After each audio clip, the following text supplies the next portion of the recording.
Hello, welcome to all. എല്ലാവർക്കും റമദാൻ കരീം. It's me Sahla. ഇന്ന് ഞാൻ വന്നിട്ടുള്ളത് ഒരു ഇഫ്താർ സ്നാക്കുമായിട്ടാണ്. വളരെ ടേസ്റ്റി ആയിട്ടും സോഫ്റ്റ് ആയിട്ടും ഉണ്ടാക്കാൻ പറ്റുന്ന ഒരു ബീഫ് റോളിൻ്റെ റെസിപ്പിയാണ് ഞാൻ ഇന്ന് കാണിക്കുന്നത്. ഇത് ഉണ്ടാക്കാനും നല്ല ഈസിയാണ്. നമ്മൾ ബേക്കറികളിൽ നിന്നൊക്കെ വാങ്ങിക്കുന്ന റോളിൻ്റെ അതേ ടെക്സ്ചറിലുള്ള ഒരു ബീഫ് റോളാണിത്. അപ്പോൾ ടേസ്റ്റി ആയിട്ടുള്ള ഈ ബീഫ് റോൾ എങ്ങനെ ഉണ്ടാക്കുന്നത് നോക്കാം. അതിനു മുമ്പായിട്ട് നിങ്ങൾ ചാനൽ സബ്സ്ക്രൈബ് ചെയ്തിട്ടില്ലെങ്കിൽ സബ്സ്ക്രൈബ് ചെയ്യണേ. പിന്നെ കൂടുതൽ വീഡിയോസിനായിട്ട് അതിനടുത്തുള്ള ബെൽ ബട്ടണും പ്രസ് ചെയ്യണം. ഈ ബീഫ് റോൾ ഉണ്ടാക്കാനായിട്ട് ഞാനൊരു 1.5 കപ്പ് മൈദയാണ് എടുത്തിട്ടുള്ളത്. ഇനി ഇതിലേക്ക് ഒരു മുട്ട ജസ്റ്റ് ഒന്ന് ബീറ്റ് ചെയ്തതിന് ശേഷം ഒഴിച്ചു കൊടുക്കുകയാണ്. ഇനി ഒരു ടേബിൾ സ്പൂൺ ഓയിൽ ചേർക്കണം. ഓയിലിന് പകരമായിട്ട് ബട്ടർ വേണമെങ്കിൽ ബട്ടറും ചേർക്കാം. പിന്നെ ഒരു ടേബിൾ സ്പൂൺ പഞ്ചസാരയും ഒരു ടേബിൾ സ്പൂൺ പാൽപ്പൊടിയും ചേർക്കണം. ഇനി 1.5 ടീസ്പൂൺ ഇൻസ്റ്റൻറ്റ് ഈസ്റ്റും പാകത്തിന് ഉപ്പും ഇട്ട് കൊടുക്കണം. ഇനി ഒരു സ്പൂൺ വെച്ച് ഇതെല്ലാം കൂടി ഒന്ന് മിക്സ് ചെയ്തെടുക്കാം. എന്നിട്ട് ഇളം ചൂടുവെള്ളം ഒഴിച്ച് നമ്മൾ ചപ്പാത്തിക്കൊക്കെ കുഴക്കുന്നത് പോലെ കുഴച്ച് നല്ലൊരു സോഫ്റ്റ് ഡോ ആക്കി എടുക്കണം. ഇപ്പം നല്ലൊരു സോഫ്റ്റ് ഡോ കിട്ടിയിട്ടുണ്ട്. ഇനി ഇതൊരു മണിക്കൂർ ഒരു നനഞ്ഞ തുണി കൊണ്ട് മൂടി വയ്ക്കുക, അല്ലെങ്കിൽ ഒരു ക്ലിംഗ് റാപ്പ് കൊണ്ട് കവർ ചെയ്ത് വെക്കുകയോ ചെയ്യണം. ഇതിങ്ങനെ ഒരു മണിക്കൂർ മാറ്റി വെക്കാം. ആ സമയം കൊണ്ട് നമുക്ക് ഇതിലേക്കുള്ള ഫില്ലിങ് റെഡിയാക്കാം. ആദ്യം ഇതിലേക്ക് വേണ്ട എല്ലാ വെജിറ്റബിൾസും നമുക്കൊന്ന് ചോപ്പ് ചെയ്തെടുക്കാം. ഞാനൊരു 2.5 സവാള എടുത്തിട്ടുണ്ട്. പിന്നെ ഒരു 10 അല്ലി വെളുത്തുള്ളി എടുത്തിട്ടുണ്ട്. 4 പച്ചമുളക്, ഒരു കഷ്ണം ഇഞ്ചി, കുറച്ച് കറിവേപ്പില. ഇത്രയും സാധനങ്ങൾ ആദ്യം ഒന്ന് ചോപ്പ് ചെയ്തെടുക്കണം. ഞാനൊരു ചോപ്പറിലിട്ടിട്ട് ചോപ്പ് ചെയ്തെടുക്കുകയാണ്. നിങ്ങൾ ചെറുതായിട്ട് അരിഞ്ഞെടുത്താലും മതി. സവാള ഒരു 4 കഷ്ണമായിട്ട് മുറിച്ചതിന് ശേഷമാണ് ഈ ചോപ്പറിലിടുന്നത്. അങ്ങനെ 2 ട്രിപ്പായിട്ട് ഇതെല്ലാം ചോപ്പ് ചെയ്തെടുക്കുകയാണ്. ഇഞ്ചിയും വെളുത്തുള്ളിയും എല്ലാം ഇതിൽ തന്നെ ഇട്ടിട്ട് ചോപ്പ് ചെയ്യാണ്. പച്ചമുളകും ഇഞ്ചിയൊക്കെ ഒന്ന് ചെറുതാക്കി മുറിക്കുന്നുണ്ട്. അതിനുശേഷം ഇതിലേക്ക് ഇടുകയാണ്. എന്നിട്ട് ഇത് ഒന്നിച്ച് ചോപ്പ് ചെയ്തെടുക്കുകയാണ്. ഇപ്പോൾ ഇത് റെഡി ആയിട്ടുണ്ട്. ഇനി ഇതിലേക്ക് വേണ്ട ബീഫ് ഇതുപോലെ തന്നെ ഒന്ന് മിക്സ് ചെയ്തെടുക്കണം. ഇത് ഉപ്പും മഞ്ഞളും മുളകും മാത്രം ഇട്ടിട്ട് വേവിച്ച് വെച്ച ബീഫാണ്. ഇതാണ് ഞാൻ മിക്സ് ചെയ്തെടുക്കുന്നത്. ഇത് മിക്സ് ചെയ്തതിന് ശേഷം ഒരു 1.5 കപ്പുണ്ട്. ഈ ബീഫ് ഫില്ലിങ്ങിന് പകരമായിട്ട് നിങ്ങൾക്ക് ചിക്കൻ്റെ ഫില്ലിങ് വേണമെങ്കിലും ഉണ്ടാക്കാം. അപ്പോൾ ഈ ബീഫ് എടുക്കുന്നതിന് പകരമായിട്ട് ചിക്കൻ എടുത്താൽ മതി. ഇനി ഇതെല്ലാം ഒന്ന് വഴറ്റിയെടുക്കണം. ഞാനൊരു പാൻ വെച്ചിട്ടുണ്ട്. ഇതിലേക്ക് 3 ടേബിൾ സ്പൂൺ ഓയിൽ ഒഴിച്ചിട്ടുണ്ട്. ഇനി സവാള കൂട്ട് ഇതിലേക്ക് ഇട്ട് കൊടുക്കാം. കുറച്ച് ഉപ്പും ചേർത്ത് ഇതൊന്ന് നല്ലപോലെ വഴറ്റിയെടുക്കാം.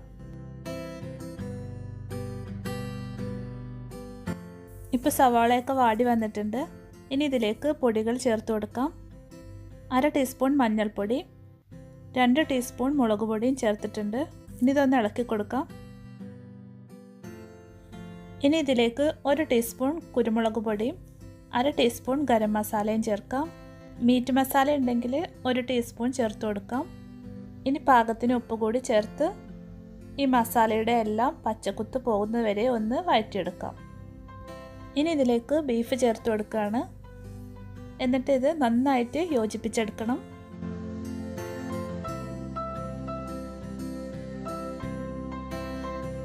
ഇനി ഇതൊന്ന് സോഫ്റ്റ് ആകാൻ വേണ്ടിയിട്ട് നമുക്കിതൊന്ന് ഒരു 5 മിനിറ്റ് മൂടി വെക്കാം.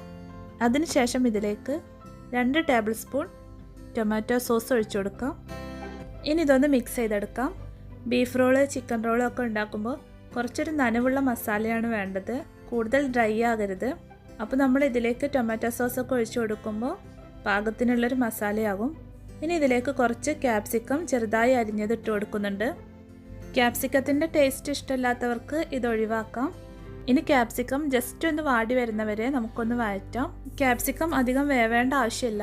ഇനി വേവാതെ ഇതിൽ കിടക്കുന്നത് ഇഷ്ടമില്ലാത്തവരാണെങ്കിൽ കൂടുതൽ വേവിച്ചെടുക്കുകയും ചെയ്യാം.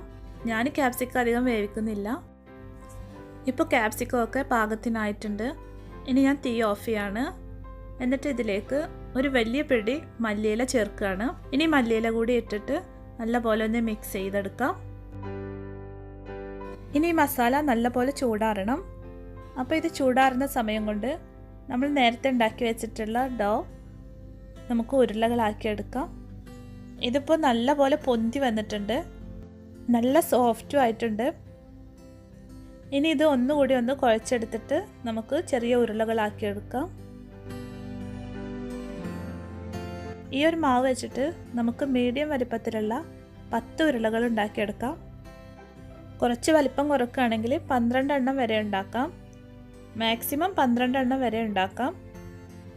ഞാനിപ്പം 10 എണ്ണമാണ് ഉണ്ടാക്കിയിട്ടുള്ളത്.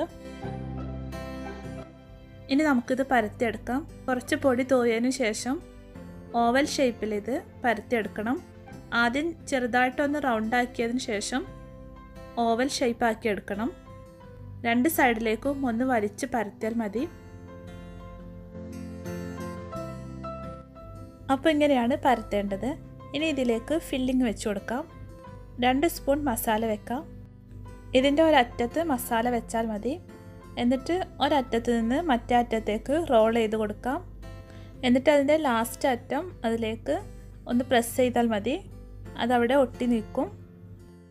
ഇതുപോലെ എല്ലാ റോളും ഉണ്ടാക്കിയെടുക്കണം.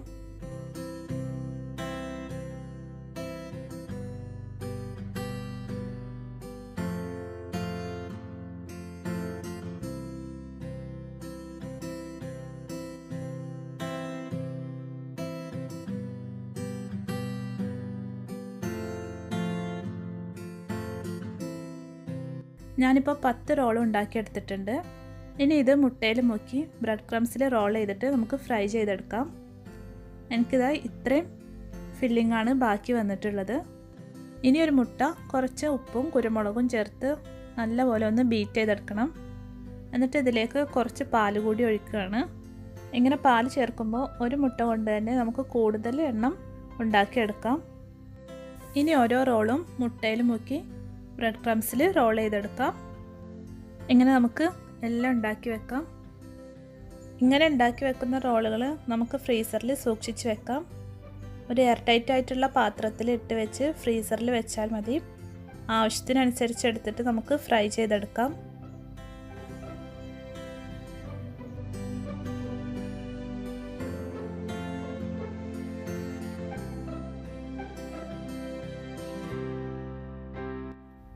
ഇപ്പോൾ എല്ലാ റോളും റെഡി ആയിട്ടുണ്ട്. ഞാനിതിൽ നിന്ന് കുറച്ച് മാത്രമേ ഇപ്പോൾ ഫ്രൈ ചെയ്യുന്നുള്ളൂ. ബാക്കി ഫ്രീസറിലേക്ക് മാറ്റുകയാണ്. ഒരു പാനിൽ ഇത് ഫ്രൈ ചെയ്യാൻ ആവശ്യമായിട്ടുള്ള ഓയിൽ ഒഴിച്ചു കൊടുത്തിട്ടുണ്ട്. ഇപ്പോൾ ഓയിൽ ചൂടായിട്ടുണ്ട്. ഇനി ഓരോ റോളും നമുക്ക് ഇട്ട് കൊടുക്കാം. ഇനി ഇത് തിരിച്ചും മറിച്ചൊക്കെ ഇട്ട് നല്ല ഗോൾഡൻ കളർ ആവുന്നവരെ ഫ്രൈ ചെയ്തെടുക്കാം.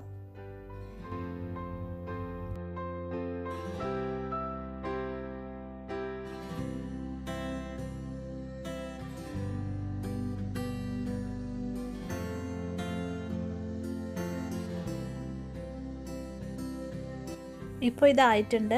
ഇനി ഇത് നമുക്ക് കോരി മാറ്റാം. ഇതങ്ങനെ എണ്ണയൊന്നും കുടിക്കില്ല. എന്നാലും ഞാനൊരു ടിഷ്യൂ വെച്ച് അതിൻ്റെ മുകളിലേക്കാണ് ഇത് ഇടുന്നത്. അങ്ങനെ നല്ല ടേസ്റ്റി ആയിട്ടുള്ള ബീഫ് റോള് റെഡി ആയിട്ടുണ്ട്. ഇതിൻ്റെ ഉള്ളിൽ ഞാനൊന്ന് കാണിച്ചു തരാം. നമ്മൾ ബേക്കറിയിൽ നിന്നൊക്കെ വാങ്ങിക്കുന്നത് പോലെ തന്നെയാണ് ഇതിൻ്റെ ഉള്ളിൽ. നല്ല ബ്രെഡിൻ്റെയൊക്കെ അതേ ടെക്സ്ചറാണ് ഇതിന്. നല്ല ക്രിസ്പിയുമാണ്, നല്ല സോഫ്റ്റുമാണ്. അപ്പോൾ എല്ലാവരും ഇതൊന്ന് ട്രൈ ചെയ്ത് നോക്കണം. എന്നിട്ട് അഭിപ്രായമൊക്കെ അറിയിക്കണം. ഇഷ്ടമായിട്ടുണ്ടെങ്കിൽ ലൈക്ക് ചെയ്യാനും ഷെയർ ചെയ്യാനും ഒന്നും മറക്കരുത്. പിന്നെ ചാനൽ സബ്സ്ക്രൈബ് ചെയ്യാത്തവരുണ്ടെങ്കിൽ സബ്സ്ക്രൈബ് ചെയ്യണം. ഇനി അടുത്ത വീഡിയോയിൽ കാണാം. എല്ലാവർക്കും ഒരിക്കൽ കൂടി റമദാൻ മുബാറക്.